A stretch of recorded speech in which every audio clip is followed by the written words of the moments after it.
Hello, everyone, and welcome into the Mercer County Football Show here on WBCB1490.com alongside the Trentonians, George O'Gorman, Mike Sampson with you, presented every week by the St. Francis Medical Center, your heart hospital in the city of Trenton, and also by the Trentonian. Be sure to check them out online 24/7 at thetrentonian.com. Couple of games last week, George, that were very interesting. Two games that we've been looking forward to all year. Neither of them really disappointed, and that was Allentown, Nottingham, and Rancocas Valley and Trenton. Well, it depends on who was disappointed. Obviously, Yeah. John Adams and the North Stars had to be disappointed. They lost the game, which wasn't, out of the picture. But the way they lost it, they just, and you don't want to demean anything that Jay Graber and the Redbirds from Allentown did, but they were a totally dominant team. And, who knows if... maybe the North Stars aren't what we thought. Well, obviously they're not like they were last year. Mm-hmm. Maybe they're, they came into the season with a lot of fanfare, mm-hmm. and they got knocked off by Trenton. And of course, that was no upset now, as we see, because it was an upset at the time.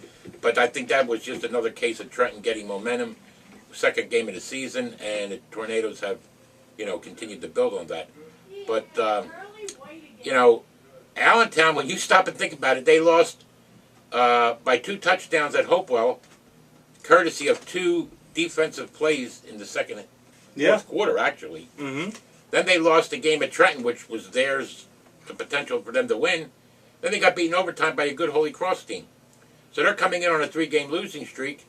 Were the North Stars taking them for granted? Who knows? Yeah. I don't know how they could, because last year, Allentown came in there and handed Nottingham its only loss. But Jay Graber and his, and his kids have really done an outstanding job. They got a bye this weekend, and they probably picked up a ton of points in the power points with that win over Nottingham to probably cement their spot in the playoffs for the 3rd straight year. Yeah, that was a must-win for Allentown. It looks like they'll be into the playoffs with the power points that they picked up. Also, the good news for Allentown is that Neptune moved up to Group 4, and they don't have to worry about them anymore. Well, yeah, but that's still, when you're still going against those short conference teams, it's really going to be difficult. And you still got some teams, like Lawrence I think is still in Group 3, mm-hmm. and Hopewell Valley. Yeah. And, some good football teams. Some very good football teams. The other kind of heartbreak was the Trenton game. Yeah. Trenton losing at Rancocas Valley 21-19, and even though the Tornadoes probably outgained rushing-wise Rancocas Valley by like 300 yards. Mm-hmm. Tremaine Nieves had over 100 yards, and Ryan Wharton had about 182 yards and cracked the 1,000-point mark, or 1,000-yard mark. And that was really a, special teams problems definitely, killed Trenton. They drive down 85 yards in the opening series, go up 7-0, and then they kick the ball off, and the kid from Rancocas Valley runs it back 85 yards. Yeah. Trenton had 2 bad snaps. They also had a 45-yard kickoff return that put RV in position to score. And then the biggest blunder of all, it's 21-19. Trenton's punting from its end zone, and the punter kicks the ball, and it hits his blocker in the helmet, mm-hmm. and from the end zone, and RV falls on it. Yeah. Trenton had driven down to get within 21-19, goes for a 2-point conversion, and Tremaine Nieves gets stopped by about an inch, 2 mm-hmm. inches maybe, because it was really close. Yeah. And it looked close from where I was on the sidelines, and people in the end zone said it was close. If they had the NFL review on that, they probably would still be reviewing it. But at any rate, it's a tough loss for the Tornadoes. And, they come back this week to play Princeton, which really, there had been some question of whether Princeton was going to just take a forfeit in that game because, unfortunately, Princeton doesn't have many players left at all. They got a couple of good ones that are left. Mm-hmm. Like Liam Hillstrom, the excellent quarterback, wide receiver, but they just don't have any horses to stay with Trenton. And I would think that Tariq Holman is probably going to, if that game indeed is played, he'll probably not run his, offense a lot. Princeton went down to Burlington Township the other day, and Burlington Township put up 62 points on them. Yeah. A lot of teams have been doing that to the Little Tigers. But it should still be an interesting week coming up, and it was a very interesting week last week. Notre Dame got back on the win streak. Yeah. Yeah, Notre Dame 26-0 over West Windsor Plainsboro South. Ewing continues to roll, heading towards a playoff berth. They ran all over Robbinsville 39-0, and now they got Burlington City coming in this week. And I think, didn't Robbinsville beat Burlington City? Yeah. A couple of weeks ago? That was the one that Robbinsville had, yeah. Yeah, this is another opportunity for Drew Bessler and Duante Ellis. He's up in around 700-800 yards rushing now. And Ewing just runs the ball and runs it well. And that was the thing. I talked to Drew Bessler 3 weeks ago now at the 12th Man Touchdown Club. He said, I just get the feeling, I don't know what it is, but we're just getting ready to turn a quarter. They've been 3-0 since then. We're sneaking up on playoff time. Only about 2 weeks or 3 weeks until the playoffs are set to start in the NJSIAA. George and I will come back in just a moment. We'll go over all the results from last week, give you the scores, and preview the week that's coming up. It's the Mercer County Football Show here on WBCB1490.com. We'll be right back. St. Francis Medical Center ranked #1 in Mercer County for patient safety. A recent article in Consumer Reports titled How Safe is Your Hospital ranked St. Francis Medical Center in the top 10 hospitals in New Jersey for patient safety, and it was the only hospital in Mercer County to reach the top 10. This article from Consumer Reports provides a ranking by state in the categories of infections, readmissions, communication, and scanning, and Consumer Reports ranks St. Francis Medical Center in the top 10 in all of New Jersey for patient safety, and the #1 hospital in Mercer County, St. Francis Medical Center. Welcome back to the Mercer County Football Show here on WBCB1490.com. That's George, I'm Mike. Thanks so much for joining us once again. Brought to you by the St. Francis Medical Center, your heart hospital in the city of Trenton, and also by the Trentonian. Read them online 24/7 at thetrentonian.com. One game coming up for you on the WBCB Sports Network this weekend. It will be West Windsor Plainsboro North hosting Hamilton. You'll be able to hear that on 1077thebronx.com and also on 1077 FM. We may have another game coming up for you. Keep an eye on it. Follow us on Twitter, twitter.com at WBCB Sports for more information on that. Taking a look at the results last week, we talked about Ewing 39-0 over Robbinsville. Florence getting back on track 41-20 over Maple Shade. We already discussed the 21-19 Rancocas Valley Trenton game. We already discussed Notre Dame 26-0 over West Windsor Plainsboro South. Not to interrupt, but speaking of that, Rob McCoven got hurt in that game. Yeah. And really only threw a couple of passes, and the Irish relied on the running of Lorenzo Bryan. But the bye actually comes at a pretty good time for the Irish. Yeah, it certainly with does. Rob McCoven being hurt, and then Trenton coming up the week after this. So, Irish are obviously hoping that McCoven can get back and be healthy again for the final run of the season. It'll be interesting to see if Notre Dame has to play without Rob McCoven, which direction they end up going in, because they have a couple nice young quarterbacks there, and Mike Elwell and Justin Janturno. Janturno has a lot of press about him for only being a young sophomore. Northern Burlington 40, West Windsor Plainsboro North 13. Rough week for the Northern Knights, unfortunately for them. But they finish out their season with a couple winnable games, still in control of their own destiny. Interesting, they host Hamilton on Friday night. And if my memory serves me correct, the last time that West Windsor North won a home game was over Hamilton. Yeah. Or no, excuse me. They lost. That's when their long losing streak started. They lost to Hamilton in the playoff game. They had beaten Hamilton a few weeks earlier in the regular season. Yeah, then they defeated Nottingham in the first round. And then the Hornets came in and knocked off West Windsor North, and then they went on that losing streak where they had ended up losing something like 24 to 25 games or something. But Kevin Murphy, he's over 1,500 yards passing.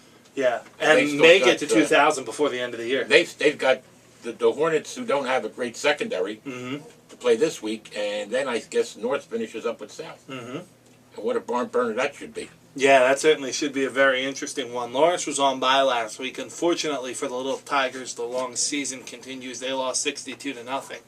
at the hands 20. of Burlington Township. 62-20, I'm Princeton sorry. doesn't score a lot of points, so we got to give them the 20. Hopewell Valley 42, Steiner nothing. Allentown 21-8 over Nottingham, and Tom Hoagland's Hornets get their second win of the year, 21-19 over Heightstown. That's a developing team over there in Hamilton. They have a couple of playmakers. Yeah, Kyle Bond is an excellent quarterback. I mean, the kid's getting better and better. He's throwing balls. He doesn't force a lot of them, but he's throwing a lot of balls. And on the opposite side, you got to kind of feel sorry for Pete Brescia and the Heightstown Rams. They lose by 2 points at Hamilton. They lost by 2 points the week before, I guess, at Steiner, in a controversial ending.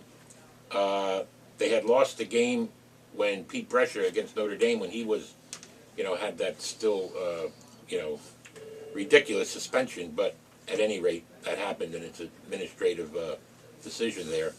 But, Pete Brescia and the Heightstown Rams, Dustin Coleman got hurt. Yeah. And he got hurt in that game, so it's going to be interesting to see if he can come back this week when Heightstown plays at West Windsor Plainsboro South. That rivalry was always a great rivalry. It used to be the War of the Windsors. Yeah. They used to call it, because Heightstown being based in East Windsor, and when there was only one West Windsor, it's now South, Right. they called it the War of the Windsors. It was a big 6-foot-high trophy they used to give out. And when Tom Stewart was coaching West Windsor South, there were some great rivalries in there, great matchups. A few times, Heightstown came in and knocked them off when they were undefeated. Right.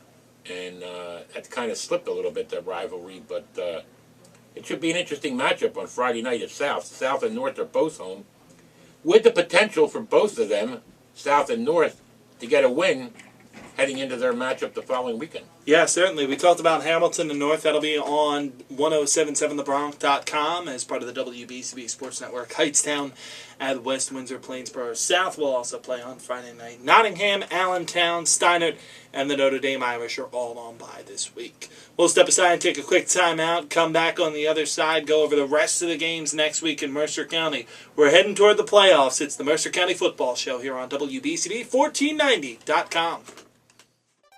The Gator Jerry Blavitt. And are you looking for the best local news coverage, the best sports coverage, both Philly and New York sports, and the best high school coverage? Then look no further than the Trentonian. It's the only local newspaper covering Mercer, Bucks, and Burlington counties 7 days a week. No one does it better than the Trentonian. It's coverage you can count on 7 days a week, from Levittown to Burlington, Hamilton to Florence, Trenton to Newtown. It's the Trentonian.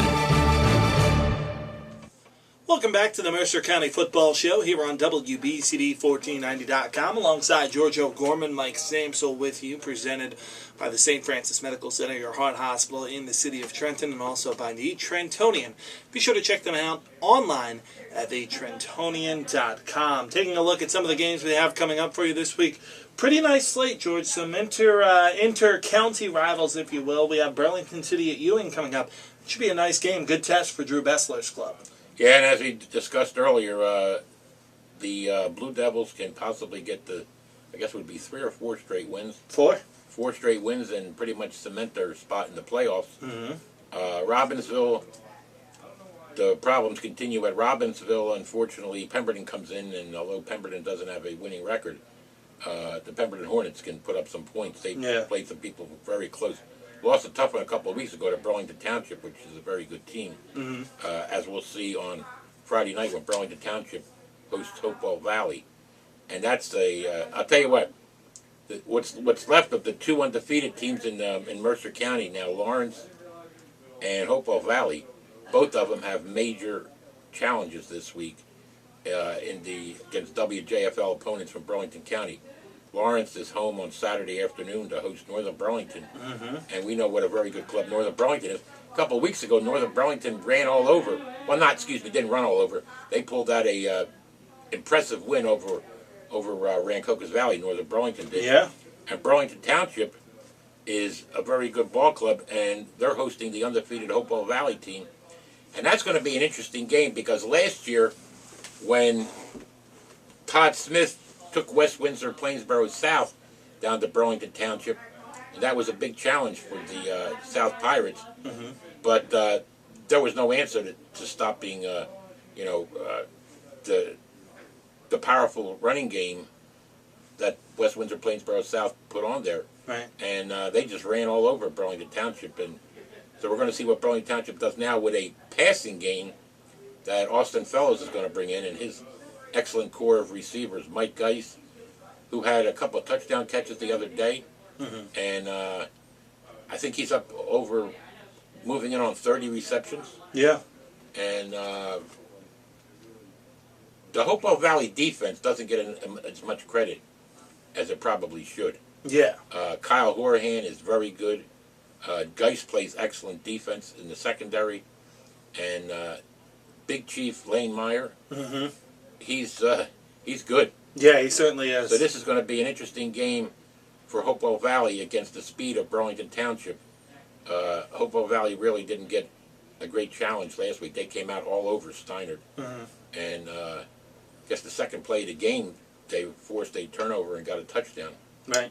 So if things continue on, Lawrence and Hopewell Valley, it's already a Thanksgiving game that you don't want to miss. No, certainly not. Regardless of whether they're still undefeated at the time or whether, somebody's got a loss, that's going to be a great game. It's only the second year that Lawrence and Hopewell Valley have played on Thanksgiving.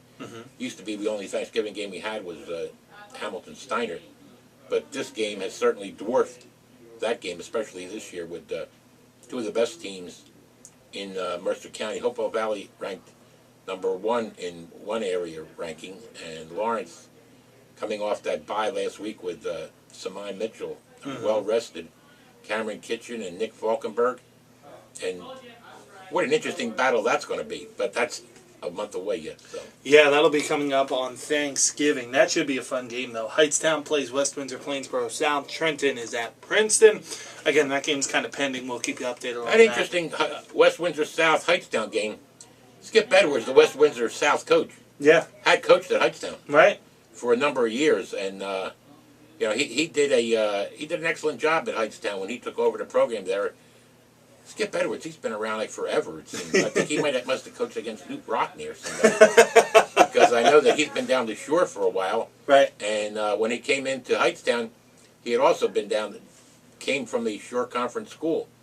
And it's going to be an interesting matchup with Skip Edwards going against Pete Brescia. And the Rams, this is a fairly evenly matched game. Yeah, it is. Especially if Dustin Coleman's healthy and playing this weekend for the Hightstown Rams, because they can do some things. I think South might have the edge.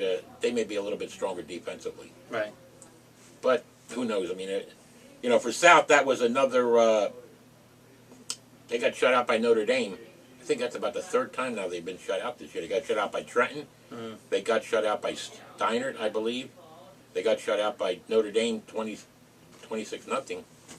And, they're not bad. They just don't have a lot of people. Right. Nick Benford is a good running back. Diego Coutinho is a good running back. They just don't have... I think they're hurting in the line. Right. But the War of Windsors, at least the modern-day version of the War of Windsor, should be quite an interesting matchup on Friday night. Yeah, it certainly should. That'll be coming up next Friday night, that game, the War of the Windsors. No, the old War of the Windsors, I should say. Yeah, that'll be coming up. The original War of Windsors. Hightstown from East Windsor against West Windsor, Plainsboro South. Other games throughout the week, we mentioned Trenton and Princeton. Lenape and RV should be a nice game. And also Bordentown will take on Florence. Buys this week for Notre Dame, Nottingham, Allentown, and Steinert. That'll just about wrap up the Mercer County Football Show. Coming up next week, George and I are going to dive more into the PowerPoints because it will be the last week already of the regular season. Where'd the time go, George? Yeah, it just seems like yesterday we were talking about opening weeks. What was that first game of the season? Allentown at Steinert. Yeah. Back on September the 7th. Yeah. Doesn't seem like that long ago September, at all. And we finished up October. Yeah. Doesn't seem like that long ago at all. But we'll dive into some PowerPoints next week, go over some possible playoff matchups next week on the Mercer County Football Show. Thanks to our sponsors, the St. Francis Medical Center, and also the Trentonian. That's George. I'm Mike. We'll be back next week.